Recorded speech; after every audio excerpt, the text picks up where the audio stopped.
Perkenalkan, nama saya Gokma Jaya Haloho, NIM 2013200037.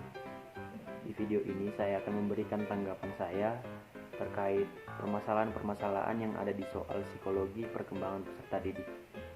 Di soal yang pertama, saya diminta memberikan saran saya kepada para pendidik bagaimana caranya meningkatkan motivasi siswa selama pembelajaran daring.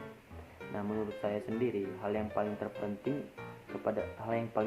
terkait permasalahan tersebut adalah cara penyampaian materi kepada para siswa oleh para pendidik, di mana cara penyampaian materi selama pembelajaran online dan tatap muka itu sangat berbeda, di mana ketika pembelajaran online terkesan pemberian materi itu monoton atau tidak ada yang khas. Contohnya hanya memberikan materi sepanjang video conference sehingga membuat para siswa bosan untuk mendengarkan materi. Saran saya kepada para tenaga pendidik adalah mencoba hal-hal baru dalam penyampaian materi kepada siswa. Misalnya menggunakan animasi-animasi yang memberikan kesan kepada siswa sehingga mereka tidak bosan untuk mendengarkan materi, seperti menggunakan animasi kartun atau dan sebagainya. Di permasalahan yang kedua, terdapat guru yang bernama Kobe. Semisal Kobe adalah saya mendapati masalah di mana di dalam kelas saya terdapat dua golongan siswa. Yang pertama adalah siswa yang pintar. Nah, jika saya memberikan fokus saya atau memberikan perhatian lebih kepada golongan siswa yang pintar ketika kegiatan belajar sedang berlangsung, saya yakin mereka akan bisa berkembang pesat di dalam pembelajaran. Nah, di golongan yang kedua terdapat siswa yang malas. Di golongan yang ini, jika saya memberikan perhatian lebih atau fokus saya yang lebih kepada mereka, saya yakin mereka bisa mengikuti kegiatan belajar mengajar setiap harinya di kelas. Nah, yang jadi permasalahannya adalah bagaimana saya membagikan fokus saya kepada salah satu golongan siswa tersebut. Nah, jika saya adalah guru tersebut, hal yang pertama saya lakukan adalah membaurkan para siswa, yaitu dengan cara di dalam satu meja terdapat dua golongan siswa.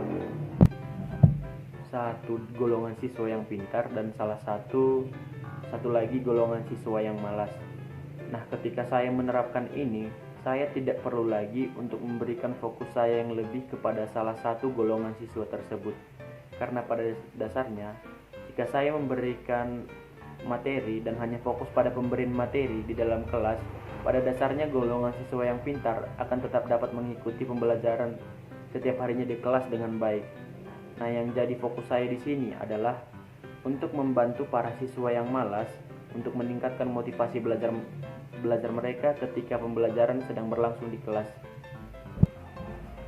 Karena biasanya ketika ada siswa yang tidak mengerti atau tidak memahami pemberian materi yang diberikan oleh guru, sebagian mereka akan takut atau segan, atau sebagian besar siswa akan takut bertanya kepada guru terkait materi yang dijelaskan oleh guru tersebut.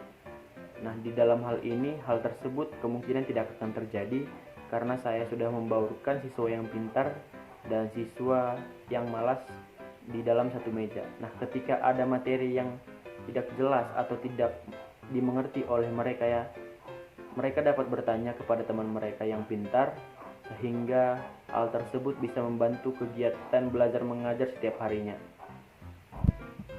Karena sebagai tenaga pendidik, kita tidak boleh condong atau memberikan fokus atau perhatian lebih kita kepada hanya satu golongan siswa di dalam kelas.